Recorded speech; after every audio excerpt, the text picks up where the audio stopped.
On behalf of ForSpace, on behalf of CityStudio, welcome everybody. Bienvenue aux panélistes et aux membres du public. Welcome on behalf of ForSpace. As I said, I'm a little bit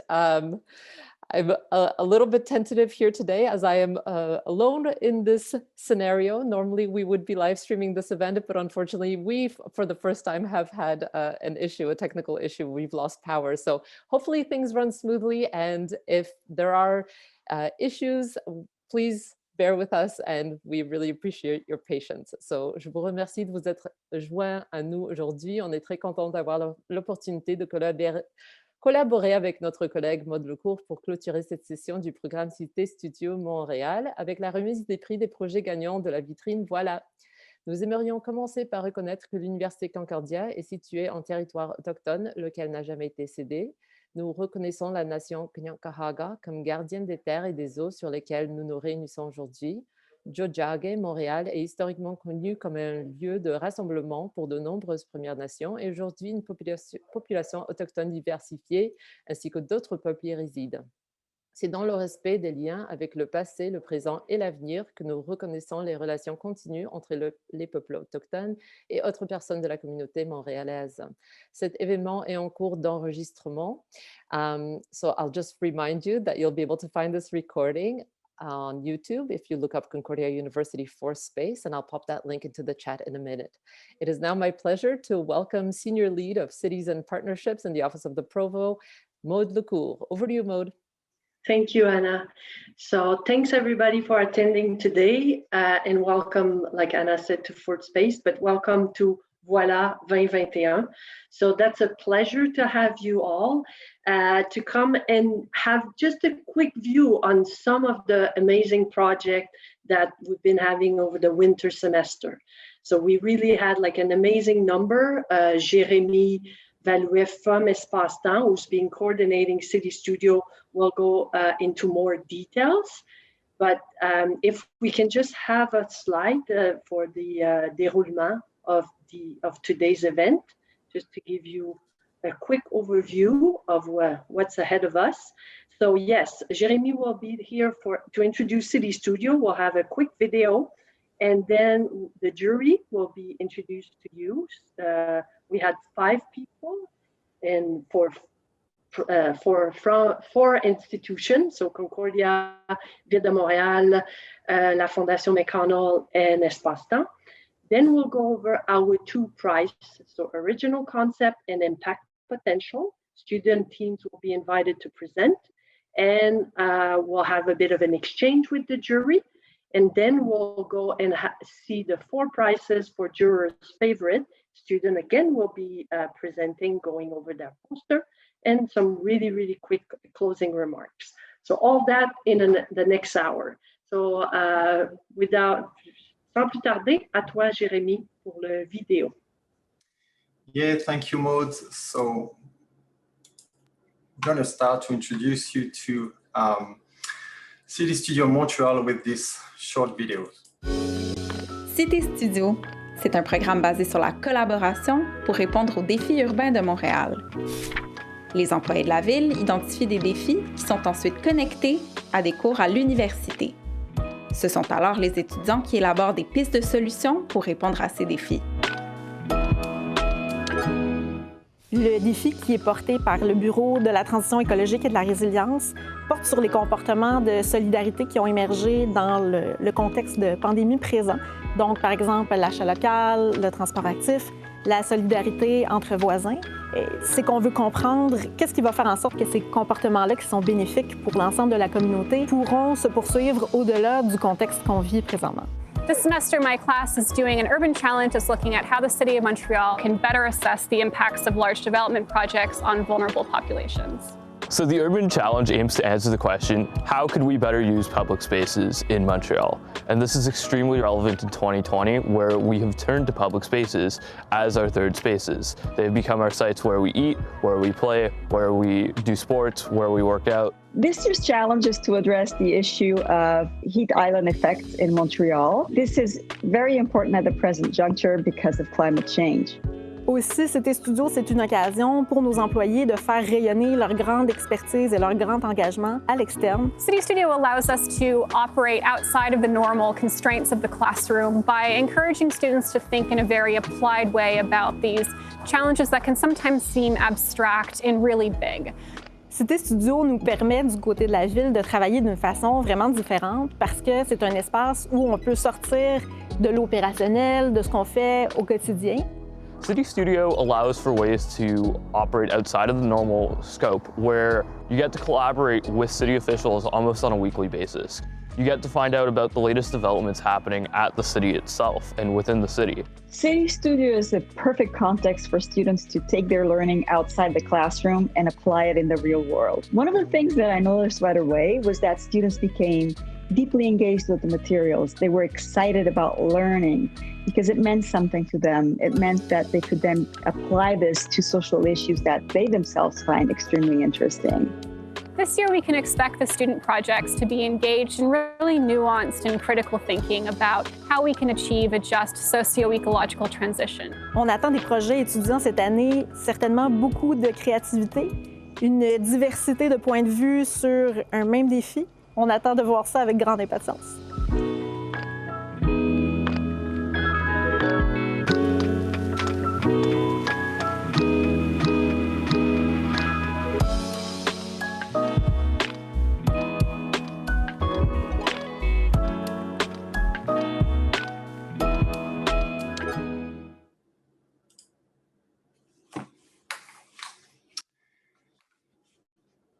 Okay, so voila for the short videos. Can we have the visual now?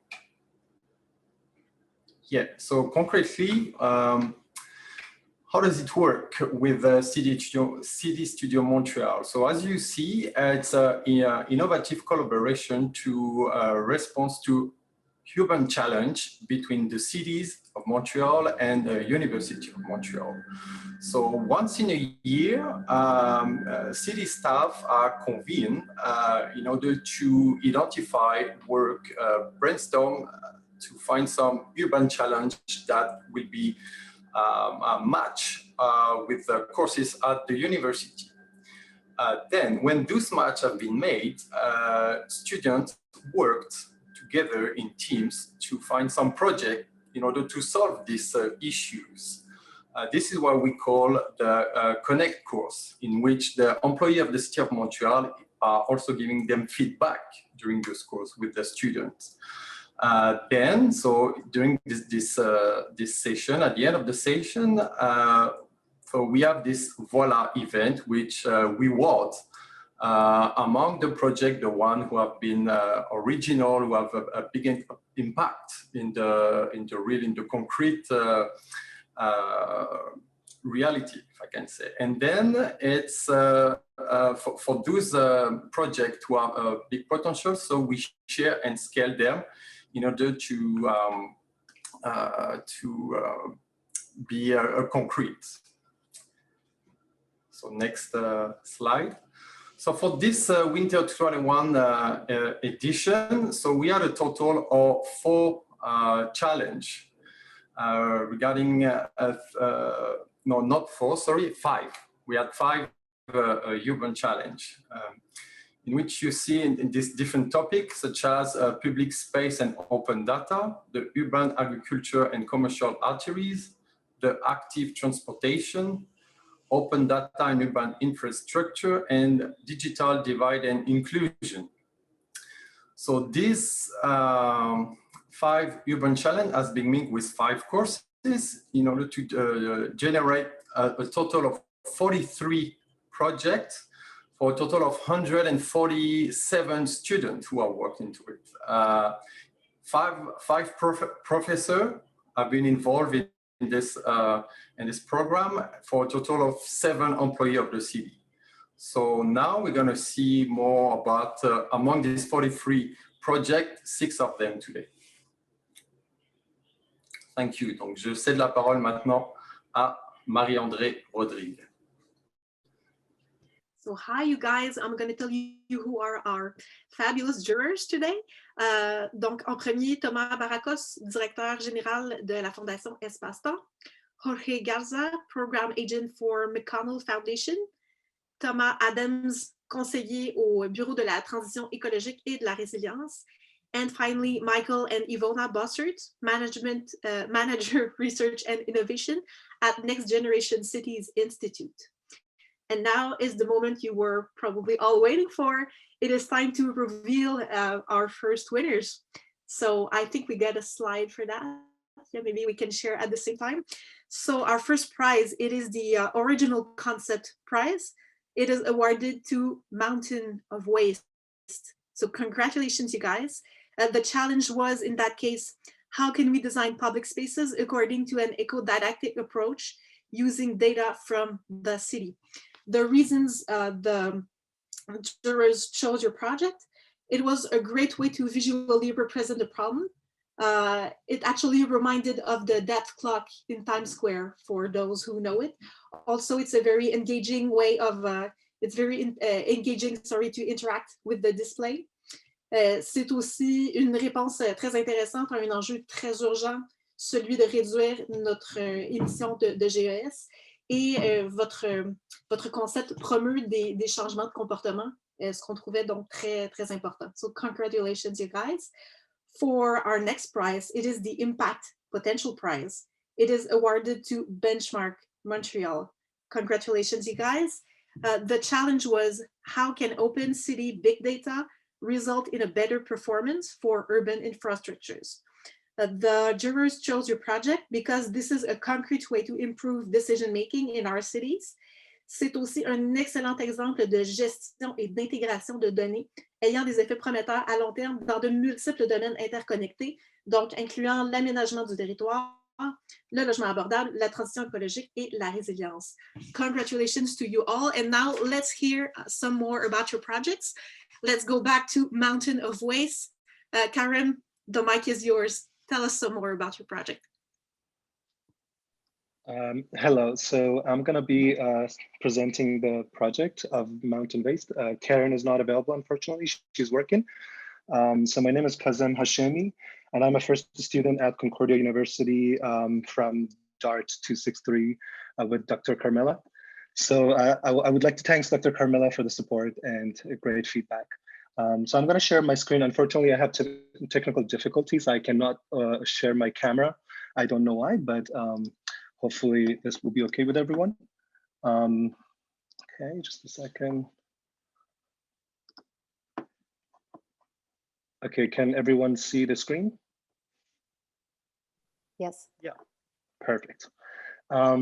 So basically, first of all, I'm very happy and excited to work with CityStudio, and I'm surprised to be one of the winner, and it's a great feeling. So what is our design? So basically, our design is a mountain of waste is projection installation that will address the issue of food waste in Montreal City.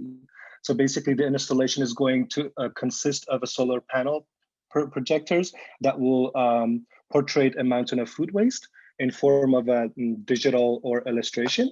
So I'm gonna directly go to the photos so everyone have a visual idea of how it looks like. So basically our design is bringing awareness to the Montreal citizens and educate them how to behave to make less food waste production. So basically it's divided in two sections. First one is at the very bottom. It's basically the mountain itself. It's presented at the very bottom. And we have another section of falling object, which is basically presenting an everyday production. So that falling object is presenting in a different speed based on how much food waste we are making through the day or month, doesn't matter. So it's changing. So basically also we are providing a QR code which inform the citizens to download the information guide. So basically downloading these information will help us to increase the size of the mountain. so basically it gets smaller by downloading those information. So that way we know how the citizens are involved with the project. And the following object, as I said, it's just showing an activity of the production. So basically, I don't know how can I explain this. The idea originally came to our mind because we thought it's not easy to share the information. Some information is not understandable. So we use the existing information from this open data source and bring them into the form of visual. So in that case, we can involve and make the citizens feel responsible. So basically our outcomes are that as a citizen, our role is to contribute to the development of a sustainable city. So the main goal is that we inform, by giving information about this issue, is bringing awareness and educate Montreal citizens. Yeah, so that's all I can say. If there's any question, I would like to give the opportunity for those who want to actually ask a question. Yes, thank you, Kazem. I'm sorry I said your name wrong, by the way, Kazem. No, that's okay. A little sooner. I'm really sorry about that. So yeah, I think Thomas, Michael, and Yvonne, I have a few questions for you. Maybe we can start with Thomas. You can open your mic and go away. Sure, certainly. I think for me, maybe a first key question would be, if you'd be interested in presenting this to the key actors in Quartier des Spectacles, notably the managers at Quartier des Spectacles, and if you've had the opportunity to do that. Yes, absolutely. I'll be more than happy. Thank you. It's a pleasure. Sure, and maybe I guess my follow-up question was whether this experience would excited you about keeping on working in the ecological transition in the cultural sector.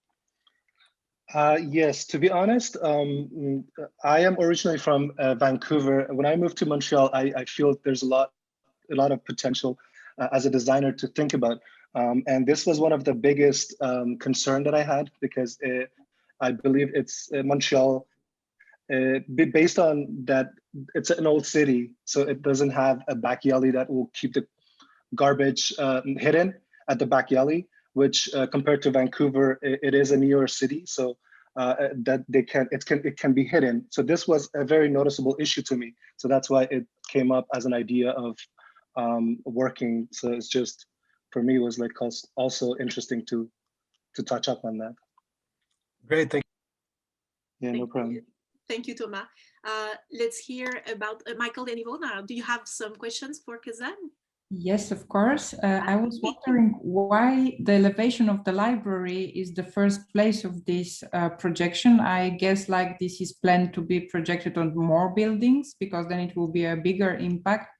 But my question is then, why exactly on the library? This is a cultural house, let's say, like there is the knowledge, there is the culture. Is there some special point why you choose this building? That's a good question. I'm not sure if I can answer that correctly, but the idea for us was just because the building was in a shape of a tall building, and our design was like a falling object, and it's something that I feel the shape of the building, first of all, was one of the things that we chose this particular building. And again, this is something educational, and then we thought maybe it's kind of related to what we can kind of like bring the awareness as an educational thing. I know presenting a garbage or food waste is not really presentable, and not many people wanted to see those things, but I feel like it's very important, and it could be a big issue if we are not knowing about these things. So that's what I thought. Maybe it's just good to start, but it doesn't have to be.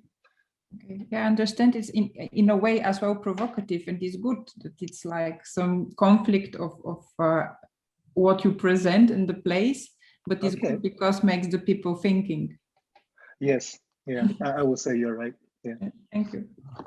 And if I may have a quick question, comment and question. Like, I like it. And you spoke about a QR code, and I'm wondering if it would be possible as well, maybe to connect it to some services where they throw away the waste food, for example, from bakeries, the rests and such things.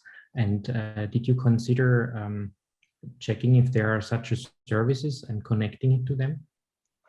To be honest, we didn't go that far, but I believe there's a lot of opportunity that based on the QR code that we are providing, we can actually give a lot of information and make a lot of connection between the citizens and the organization. So I believe that could be a big part of the project. This is something we can present and have the connection or attention, but the QR code can provide many things. So that could be definitely a big opportunity for us to work on that.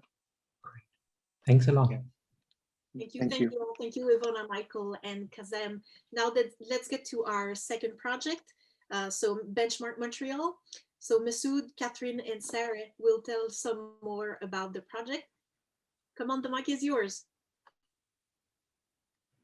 Thank you. Can everyone see the screen and hear me? Okay. Yeah, perfect. Great, thank you.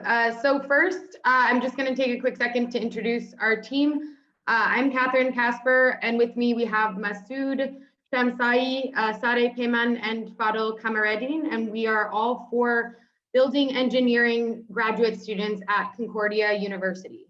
So our project that we are presenting today is called Benchmark Montreal, Analyzing Building Energy Consumption.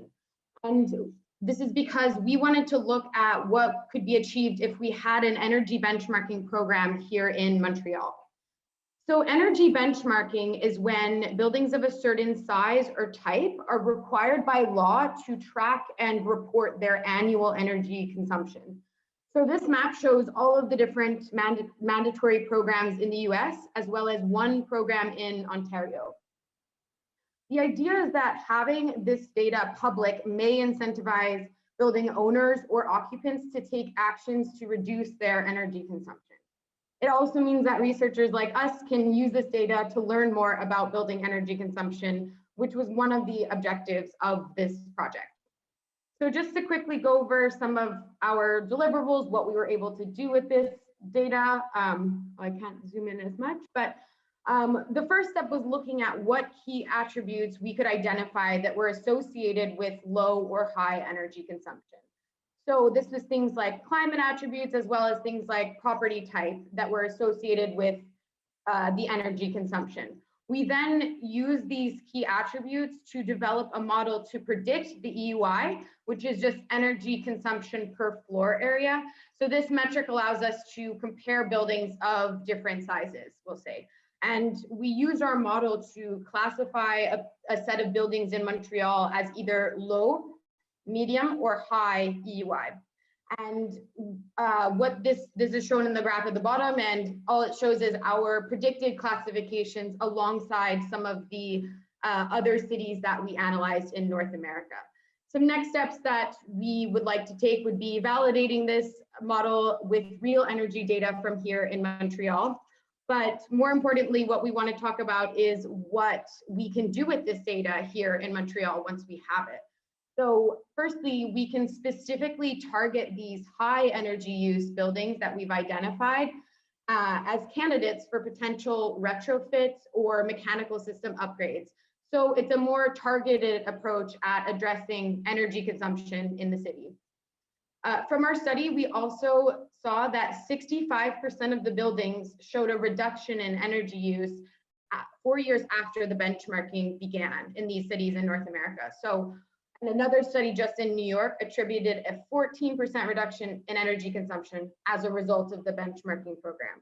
So we were really seeing literature showing how encouraging these benchmarking programs are, and shows that benchmarking here in Montreal could lead to pretty significant savings in energy consumption. So with that, I'll wrap up, and we'll be glad to take any questions that you have.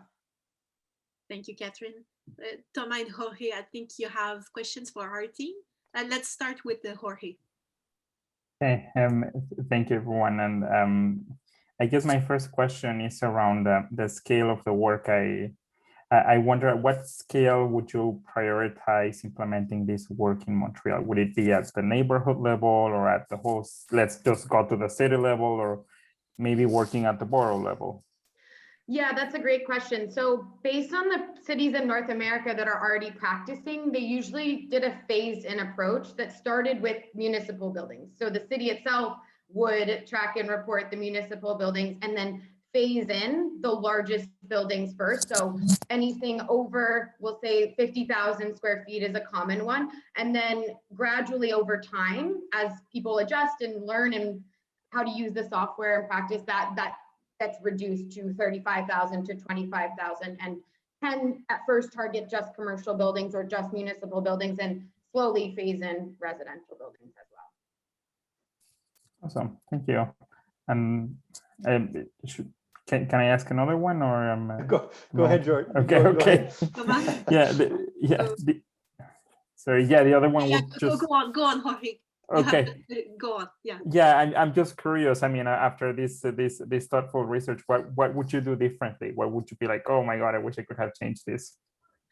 That's a good question. I would say most of our suggestions in that department would be on the data collection. So we found some data that we didn't have access to that would be helpful. So things like we saw some cities included the last year that a retrofit or a renovation was performed on the building, other things like the specific construction type of the building, which was very useful, but we didn't have that information in a lot of cities, the number of floors in the building, in addition to the size of the building. So I would say that's off the top of my head, some things we would recommend including to have better models. Thank you. I'll follow up with a question for you, Catherine. I found several things compelling in your project, and not only the results that such standards could have, but the fact that you went down to the US, or went down into the data from the US to find results. I'm kind of curious to know, what do you think, what does your team, what did you think were the limitations in Canada for implementing such standards for energy consumption? Why haven't we done it here yet? Yeah, firstly, does anyone on the team want to take that question, or I'm happy to, but I'll just give an opportunity in case Masoud or someone wants to touch on it. You can go ahead. Okay.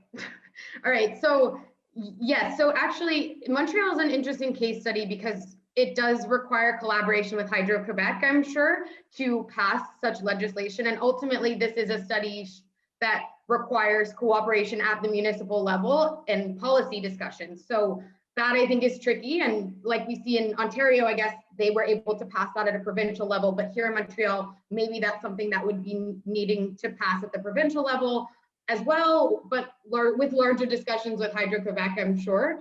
So that's challenging. Whereas in the US, I think cities have an opportunity to act a bit more on their own with these requirements, or within the states, as we can see here in this map, some of the states pursued a statewide legislation. As far as the data collection, it made it harder to do this analysis because we were only able to find one city that was colder than Montreal. So in terms of getting data that represented the buildings we had here, we were only able to look at Minneapolis, which had, we'll say, more extreme weather than we see here in Montreal. So it was difficult in that sense to get a large representative data set just because of the climate conditions we have here. So that was another challenge we had. Thank you. Super interesting. Great job. Thanks. Thank you. You don't have another question, Thomas?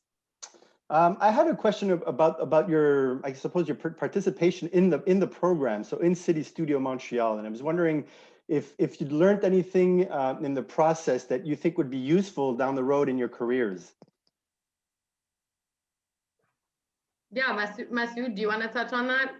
Yeah, the first thing that caught my eye was honestly the collaboration that CityStudio is enabled to has enabled when it comes to connecting the theoretical studies that we have in universities and all the actual let's call it the physical significance of all their learning. And that was the greatest thing I could see in such collaboration. This is really interesting because it gives you another insight when it comes to learning all your learning. And it's not, that is the most important thing I can say. Thank you for that. Catherine, did you want to add anything or? Sure. I mean, I think as researchers, it's always a struggle to bring your reality back to the more practical application. So having an opportunity to do something that's so practical, that's really engaging with the city is great. I worked for the city government, so back in the States and in the energy department, and saw firsthand how we can use this data. So I was definitely incentivized to do that and with this project and see the potential in that. And yeah, I think just with our research in general, it's important to keep an eye on where it can be practical and how to make it as practical as possible. So I think that with this project in particular, it was really, really good in that sense. Great, thanks. Thank you all, and congratulations to all of you guys again. It's already time to hear about some more winners. I leave you with Maude for that. Maude? Thanks. Merci, Marie-André. Yes, congratulations. That was 2 amazing projects, so our main prizes. But now we'll move to the juror favorite, because as part of the assessment of those 43 projects that were submitted as part of the CityStudio for winter, each judge had also a choice of a coup de cœur. So we now gonna present 4. I'll just go through it, then each team will have a chance to give you more detail. First one is the digital literacy workshop in Saint-Henri. So that was part of the digital divide, la fracture numérique, l'enjeu sur la fracture numérique. Le projet était jumelé avec le Bureau d'intégration des nouveaux arrivants de Montréal, donc Mme Laurie Savard, et c'était dans le cadre du cours de M. Gilbert Raymond, Organizational and Community Sustainability. So I'm gonna then mention the second one. You have all the student names there, a big team. We have Hit the Brakes. That was part of Big Data Analytics, an engineering course in the civil engineer. It was matched with the people in the equivalent of IITS, so the Information Technologie at the Ville de Montréal, Madame Marie-Odette Saint-Hilaire. And the third juror favorite was Breaking Down Barriers. So that was part of Silvano de la Lata's class in urban planning, and it was matched with the Service de l'Urbanisme et de la Mobilité, with Wasila Jaziri, and it was about putting the core and some active transportation like bike rack, for example, on the campus. So you will have that presentation. And the final one is Open Kitchen. So that was a team of 2 students as part of Carmela Cucuzella Design and Computation Art class. And it was matched with the Laboratoire d'Innovation Urbaine de Montréal with Philippe Fortin. So we'll start with the first team, but before we go on, I just want to give a few reasons why those projects were such an interest from our judge.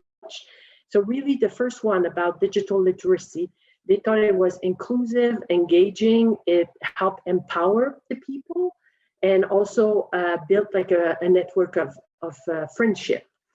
The Hit the Brakes était vraiment une réponse concrète à un enjeu d'urgence climatique, donc une urgence des changements climatiques et de l'adaptation. C'est aussi un projet qui a pu mettre à profit l'expertise des données existantes dans un contexte similaire. The Breaking Down the Barriers, some of the reasons that the judge mentioned, un projet participatif qui ouvre des possibilités de transformation dans un secteur de notre centre-ville qui a beaucoup été touché par la gentrification ou l'exclusion, qui est un secteur aussi en dégradation, surtout avec la pandémie. Et c'est un projet très inspirant. And finally, for the Open Kitchen, some of the comments were that the project proposed a dual solution that addressed both social issues and an economic issue by proposing new ways to use public space. Donc, vraiment réinventer, c'est un mot qu'on entend beaucoup, mais le potentiel des espaces vacants, des espaces publics. Donc, we'll start with the first theme, digital literacy in Saint-Henri, workshop in Saint-Henri. So if a member of that team want to share their screen, go ahead. All right. Hello, my name is Mustafa. I'm here representing my group. Unfortunately, they were not able to attend for different reasons. We're all human relations students in the AHSC department. And our project was the digital literacy workshop in St. Henry. To begin, to have a good idea of a project, we wanted to focus on simplicity and practicality because when working with the elderly population, we thought that this would be the best approach. So let's get into it. The purpose of our project is to offer a space for the elderly population in St. Henry to have access to both computers and Wi-Fi. As our research showed that there's a big percentage of the population above 65 years old in that area that did not have access to regular Wi-Fi or the technology to use it. So that was our main concept, is to find them a space for them to be able to do so. So we wanted to set up a workshop for the elderly population for different topics that we felt were necessary to be needed and used by them. Some of these topics were included internet safety to avoid scams and to be able to identify what is real, what is not, as it's been an issue that has been on the rise. And we saw that the Government of Canada has been doing commercials on TV trying to urge the people to think twice when they receive a message asking for social insurance number and credit card information, all type of information around that realm. We also wanted to give them a chance to be more social. We did that in two ways. One, by trying to increase the knowledge about how to use Zoom or other contacting facilities and applications. We wanted to help them do little things like book appointments, being able to communicate by themselves with different companies or different offices if they need to, as we also found out that there has been a lack of communication from the elderly population because they weren't able to. So the setup of our workshop was based on 2 sessions. We had a tentative schedule that's up to change. We wanted to host the program at the CRCS Sensotique, as they already had a computer room available with a space that had a couch and like a common area to have also a social aspect from this. So the program had the first session would be an hour and a half of a little workshop on the topic of the day, which could include the stuff I mentioned before. And then they are given half an hour to practice the stuff that was taught in the workshop. The second session of the workshop or the program in that week is a free period. So during that free period, it gives the elderly population a chance to use the computers freely, have access to the Wi-Fi.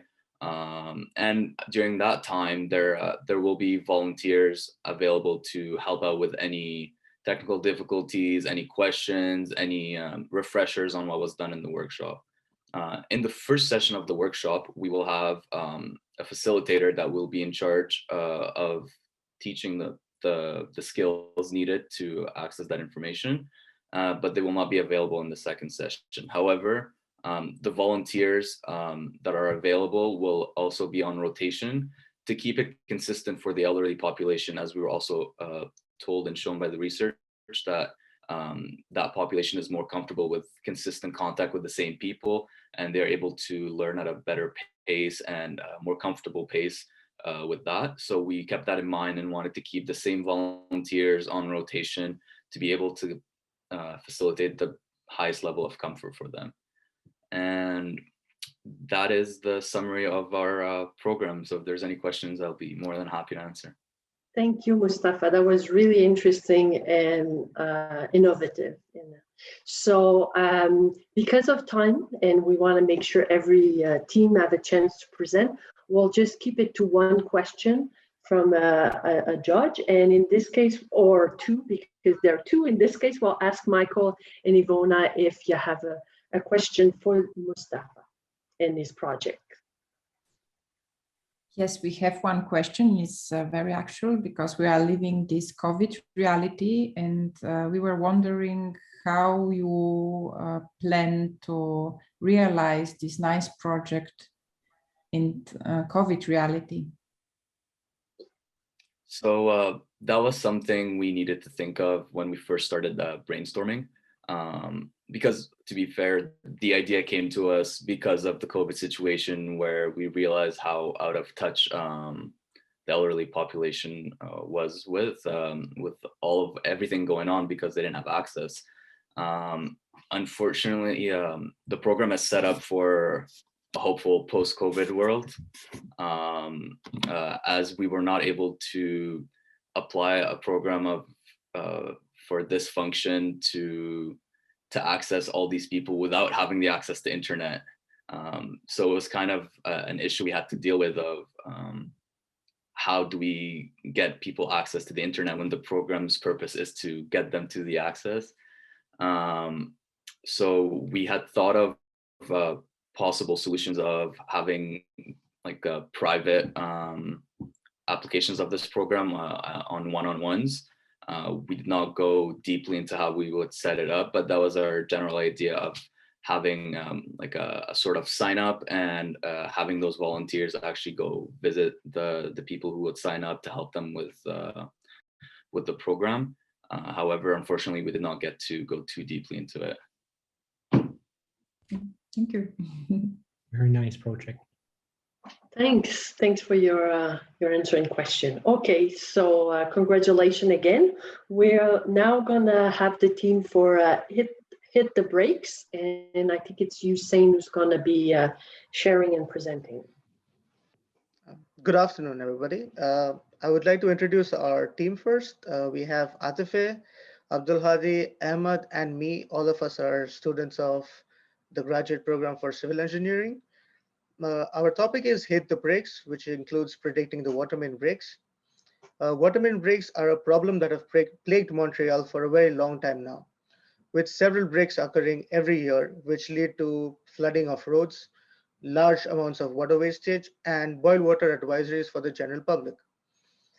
Solving this problem is the need of the hour, as we know that water is the most precious resource we have, and conservation of it is of utmost importance to everybody. To study how data analysis can be useful to predict the water main failures, we took data sets from Kitchener, Ontario, which has several similar conditions to the city of Montreal. The data was investigated to see how the features of the pipes, such as the age, the material, the criticality, and the traffic load on the roads above the pipes could be used for the predictive algorithms. We chose 4 predictive algorithms, and the results were evaluated and compared to find the most robust one. Using such an approach has several inherent benefits. It drastically reduces the need for physical inspections, which are both expensive and very time consuming. By also narrowing down the mains that are prone to the failure, it would be easier to take preventive actions and also to prioritize the maintenance and rehabilitation strategies for the whole system. This would also help with the budgeting needs of the city, and plans can be drawn up according to the criticality of the mains. All in all, with the help of digitalization and data analysis, preventive rather than corrective action will not be a pipe dream for much longer. Thank you. I will take questions now. Thank you, Usain. That was really well explained and wrap up. Donc, je vais demander à Thomas Adams si vous avez un commentaire ou une question sur ce projet. Sure. Hi, Hussein. I was very interested in your project. I saw a significant level of complexity, and it was quite impressive for me that you managed to kind of compare different data sets and kind of compare their predictive qualities. So it got me to wonder, what was maybe the biggest technical hurdle you had in treating that amount of data and creating comparative data sets? One of the hurdles would be that the data sets are quite imbalanced. We don't have a large number of failures for each of the water mains. So it's a bit tricky to predict which pipes will fail, but we have several algorithms which help for that. So that was okay. And there was another issue of the data collection, that we don't have the data openly accessible for Montreal, so we couldn't use that. So we had to use data from another city. So yeah, those were the problems that we had during the project. Oh, congratulations. It was very interesting. Thank you. Thank you so much. So yeah, thanks and congrats again to the team members.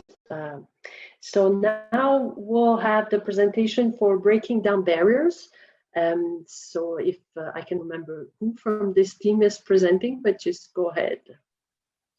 So hi everyone, I'm Taya Boissonneau and I will be speaking on behalf of my team, which includes Angelica Tupper, Taylor Young, and Kasim Kayel.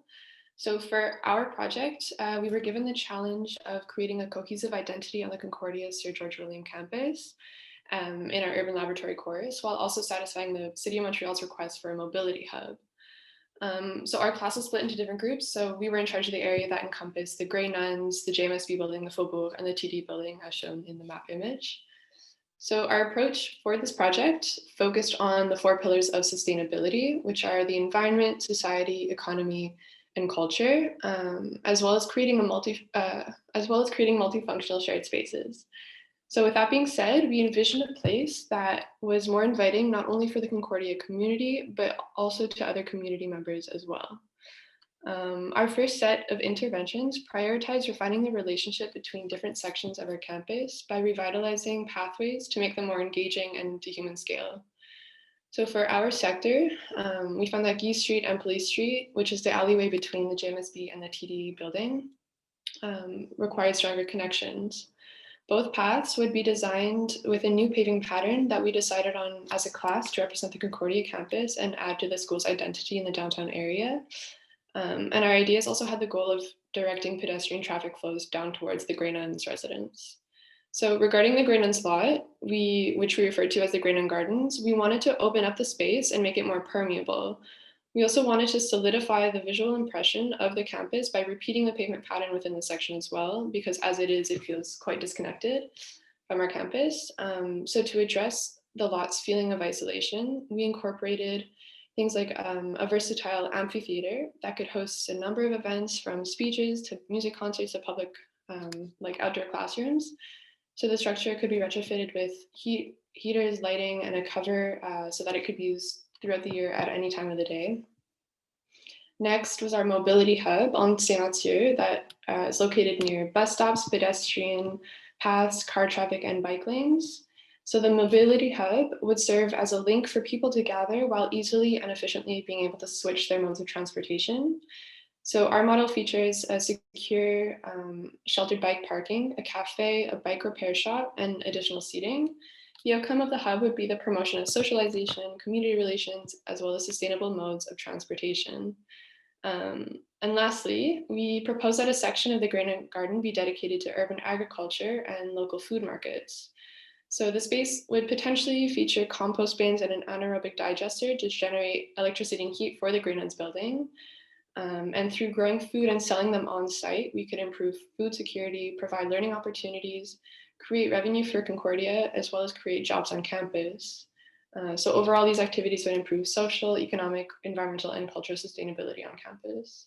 But ultimately, our goal with this project was to give space back to Concordia students and create place for encounters. Our interventions all featured transformations that allow community members to interact with and learn from each other, and would overall enhance the Concordia campus's feeling of unity. Thank you. Thank you, Thea. That was great. And yes, we need, we've seen it through the pandemic that we need more of those green space, more place where we can gather and still maintain those social distancing rules. So that's really great ideas that you're proposing.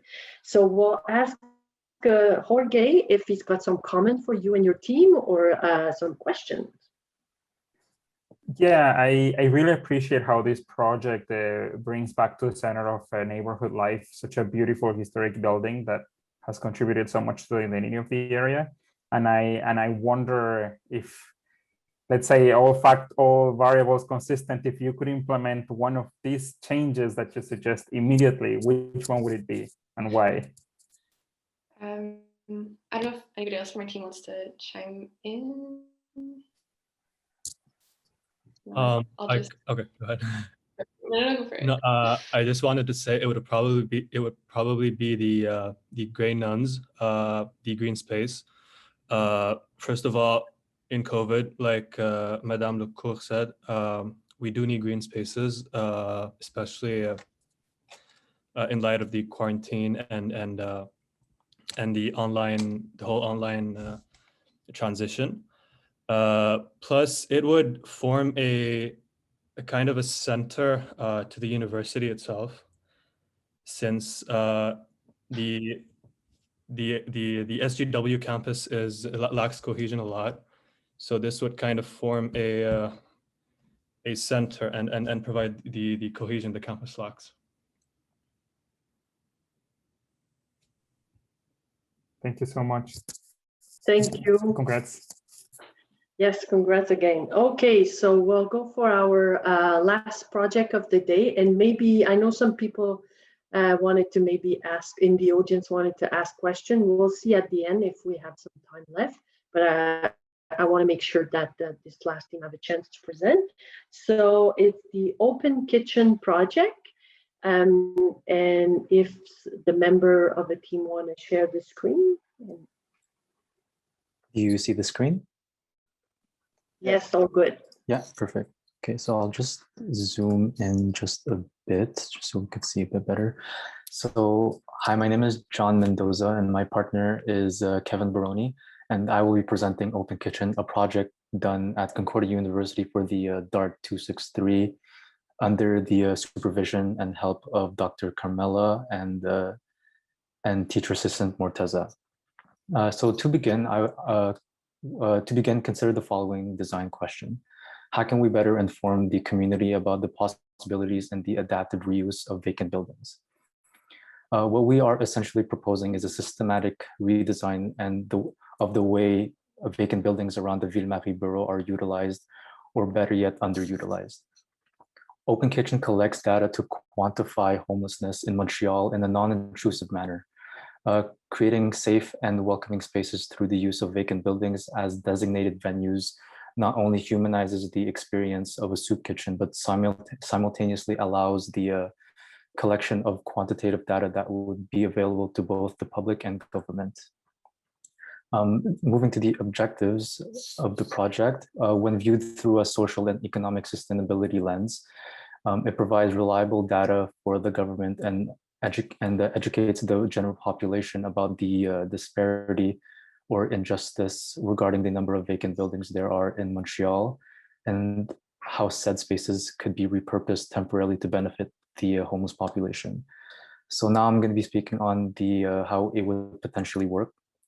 So members of the homeless population will be given a card that will enable them to get a free meal provided by our community soup kitchen. Partnerships with local food recovery programs will need to be fostered in order to feed the community members using our service. Each card will be attributed a unique reference number, which will serve as the identification of a homeless individual. The card will need to be scanned before every meal using an RFID technology service. And the locations where the cards get scanned most will be indicative of the area with the highest homeless density in the city. And also, because of the nature of the card, it will help retain anonymity and provide more accurate data collection, seeing as the information cannot be duplicated. So I'll be moving briefly to the visual components. We did not want Open Kitchen to be overtly designed as to not glamorize or romanticize the idea of homelessness. So in hopes of creating an unobtrusive means of communication, the graphic design of the projection is kept at a minimal with effective typographic animations simply displaying the information. In turn, we allow the quantified data to stand on its own, reinforcing the goal to disseminate information. In regards to the soup kitchen stakeholders, Open Kitchen takes on various meanings to its community. To the impoverished and or homeless population, the ephemeral kitchen serves quality food as well as safe space to gather. In the eyes of government, our service would be considered a reliable source of quantified information to be used as references in future researches or projects. In regards to the population, Open Kitchen becomes a large animated projection on the facade of an allocated building in the Ville area, providing information to the surrounding population about the ongoing issue that is homelessness. So now I'll be passing the mic to Kevin to briefly speak on the difficulties that we encountered. Yes, thank you, John. Hello, everyone. I'll just be touching on the difficulties quite quickly. So like John mentioned, since this is an ephemeral project or one that's taking place in temporary locations that'll be chosen from either month to month or in that span, we encountered difficulties when it came to informing the homeless population. Basically, our solution was that we did not want to necessarily inform. It may sound counterintuitive, but basically we didn't want to inform them deliberately or have them know exactly where the location will be, but instead have the advertising be the sort of tell of where the building will be. This was basically so as to not influence their placement in the city, which would allow us to then not gather accurate data. And the data we wanted to collect was naturally accurate data, but data that would basically inform of the density and then allow us over the progression of a few years. So as you see the timeline on the right, it shows the basic progression as far as the project we assume could go. It would become much clearer where the density will be, and that in turn will basically inform where maybe future locations should be so as to cater to the most amount of homeless individuals. And yeah, so in the form of either a soup kitchen or potentially homeless shelters. So thank you for listening to our project, everyone. Thank you both, to Kevin and John. That was really interesting. And again, another really innovative project, thinking outside the box. So that's great. I would ask now Thomas from Espace Temps if he maybe have a question or comments for you. Great job, guys. Very interesting project. You brought together lots of different ideas. And I guess I'll be brief. My question is, where would the city start in implementing this project? What would be the first steps? Well, in regards to like the difficulties, we already saw that we would have difficulties finding the first location where the ephemeral kitchen would take place. So we had an idea that we could potentially just rent out like a preliminary location just to get the word out to other building owners that would be interested in allocating their building for our event for a given time period, depending on how long they were able to allocate it to us. So it would be a bit like a domino effect where you'd have the first one and then the others would follow. Exactly. Yeah. Interesting. Thank you. Good.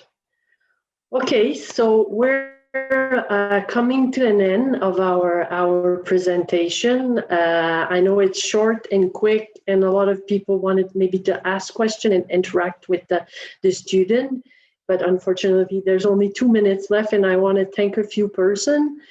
You see in the chat like a summary of all the project for this semester, how many people were involved. And again, in the chat, you had a chance to see the CityStudio website where all 43 projects are going to be featured. So all those posters with a 3-minute audio.